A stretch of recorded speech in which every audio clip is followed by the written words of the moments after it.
ओम नमो भगवते वासुदेवाय नमः। प्रिय भक्तगणों, जय श्री कृष्णा, राधे राधे। आप सभी को हम वट सावित्री व्रत कथा का श्रवण करा रहे हैं, जो सुनने मात्र से आपके जीवन में सुख समृद्धि और धन की वर्षा होगी। इस कथा को सुनने से सभी कष्ट दूर होंगे, जीवन में उन्नति होगी तथा हमारे सभी दुख दूर होंगे। तो चलिए कथा को प्रारंभ करते हैं। हरे कृष्ण। ओम नमः शिवाय। प्रेम से बोलिए ओम नमः शिवाय। प्रिय भक्तगण, हमारे चैनल में आप सभी का स्वागत है। आज हम आपको बहुत ही दुर्लभ एवं महत्वपूर्ण कथा सुनाते हैं। इस कथा को आप लोग बड़े ही प्रेम और प्रसन्न चित्त मन के साथ सुनिएगा। अगर आप इस चैनल पर पहली बार आए हैं तो चैनल को सब्सक्राइब करके वीडियो को लाइक कर लीजिए, साथ ही बेल को ऑल पर सिलेक्ट कर लीजिए ताकि सबसे पहले आपको हमारी वीडियो मिल जाए। प्रिय भक्तगणों, वैवाहिक महिलाओं के बीच अत्यधिक प्रचलित ज्येष्ठ कृष्ण अमावस्या के दिन आने वाले सावित्री व्रत की कथा इस प्रकार है।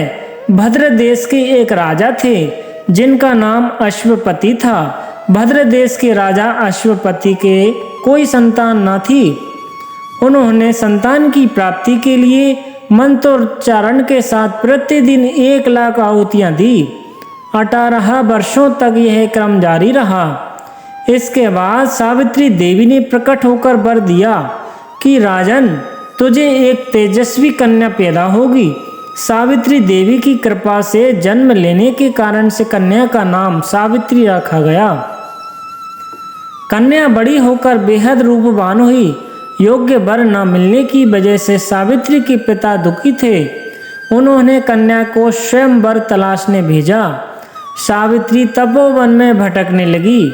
हाँ, साल्व देश के राजा दयुमसेन रहते थे, क्योंकि उनका राज्य किसी ने छीन लिया था। उनके पुत्र सत्यवान को देखकर सावित्री ने पति के रूप में उनका वरण किया। ऋषि राज नारद को जब यह बात पता चली तो वह राजा अश्वपति के पास पहुँचे और कहा कि हे राजन, यह क्या कर रहे हैं? आप सत्यवान गुणवान हैं, धर्मात्मा हैं और बलवान भी हैं, पर उसकी आयु बहुत छोटी है, वह अल्पायु है। 1 वर्ष के बाद ही उसकी मृत्यु हो जाएगी। ऋषि राज नारद की यह बात सुनकर राजा अश्वपति घोर चिंता में डूब गए। सावित्री ने उनसे कारण पूछा तो राजा ने कहा, पुत्री, तुमने जिस राजकुमार को अपने वर के रूप में चुना है वह अल्पायु है। तुम्हें किसी और को अपना जीवन साथी बनाना चाहिए। इस पर सावित्री ने कहा कि पिताजी, आर्य कन्याएं अपने पति का एक बार ही वरण करती हैं। राजा एक बार ही आज्ञा देता है और पंडित एक बार ही प्रतिज्ञा करते हैं और कन्यादान भी एक ही बार किया जाता है। सावित्री हट करने लगी और बोली, मैं सत्यवान से ही विवाह करूंगी। राजा अश्वपति ने सावित्री का विवाह सत्यवान से कर दिया। सावित्री अपने ससुराल पहुंची ही ससुर सास की सेवा करने लगी। समय बीतता गया। नारद मुनि ने सावित्री को पहले ही सत्यवान की मृत्यु के दिन के बारे में बता दिया था। वह दिन जैसे जैसे करीब आने लगा, सावित्री अधीर होने लगी। उन्होंने 3 दिन पहले ही उपवास शुरू कर दिया। नारद मुनि द्वारा कथित निश्चित तिथि पर पितरों का पूजन किया।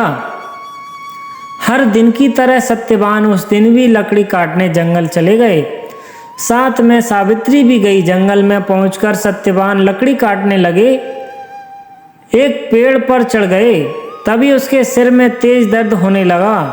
दर्द से व्याकुल सत्यवान पेड़ से नीचे उतर गए। सावित्री अपना भविष्य समझ गई।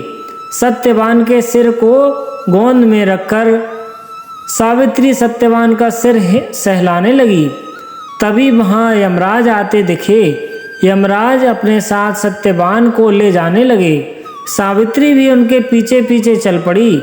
यमराज ने सावित्री को समझाने की कोशिश की कि यही विधि का विधान है, लेकिन सावित्री नहीं मानी। सावित्री की निष्ठा और पति परायणता को देखकर यमराज ने सावित्री से कहा कि हे देवी, तुम धन्य हो, तुम मुझसे कोई भी वर मांगो। सावित्री ने कहा कि मेरे सास ससुर वनवासी और अंधे हैं, उन्हें आप दिव्य ज्योति प्रदान करें। यमराज ने कहा ऐसा ही होगा, जाओ अब लौट जाओ। लेकिन सावित्री अपने पति सत्यवान के पीछे पीछे चलती रही। यमराज ने कहा देवी तुम वापस जाओ। सावित्री ने कहा भगवान, मुझे अपने पतिदेव के पीछे पीछे चलने में कोई परेशानी नहीं है, पति के पीछे चलना मेरे कर्तव्य है। यह सुनकर उन्होंने फिर से उसे एक और वर मांगने के लिए कहा। सावित्री बोली हमारे ससुर का राज्य छिन गया है, उसे पुनः वापस दिला दें। यमराज ने सावित्री को यह वरदान भी दे दिया और कहा अब तुम लौट जाओ। लेकिन सावित्री पीछे पीछे चलती रही। यमराज ने सावित्री को तीसरा वरदान मांगने को कहा। इस पर सावित्री ने 100 संतानों और सौभाग्य का वरदान मांगा।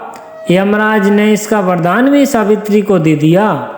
सावित्री ने यमराज से कहा कि तुम मैं एक पतिव्रता पत्नी हूँ और आपने मुझे पुत्रवती होने का आशीर्वाद दिया है।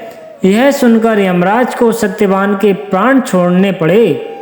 यमराज अंतर्ध्यान हो गए और सावित्री उसी बट वृक्ष के पास आ गई जहाँ उसके पति का मृत शरीर पड़ा था। सत्यवान जीवंत हो गया और दोनों खुशी खुशी अपने राज्य की ओर चल पड़े। दोनों जब घर पहुँचे तो देखा कि माता पिता को दिव्य ज्योति प्राप्त हो गई है। इस प्रकार सावित्री सत्यवान चिरकाल तक राज्य सुख भोगते रहे। अतः पतिव्रत सावित्री के अनुरूप ही प्रथम अपने सास ससुर का उचित पूजन करने के साथ ही अन्य विधियों को प्रारंभ करें। बट सावित्री व्रत करने और इस कथा को सुनने से उपवास के वैवाहिक जीवन या जीवन साथी की आयु पर किसी प्रकार का कोई संकट आया भी हो तो वो टल जाता है। प्रिय भक्तगणों, अगर आप इस चैनल पर पहली बार आए हैं तो लाल बटन को दबाकर चैनल को सब्सक्राइब कर दीजिए। साथ ही कमेंट्स में जय श्री कृष्णा लिख दीजिए।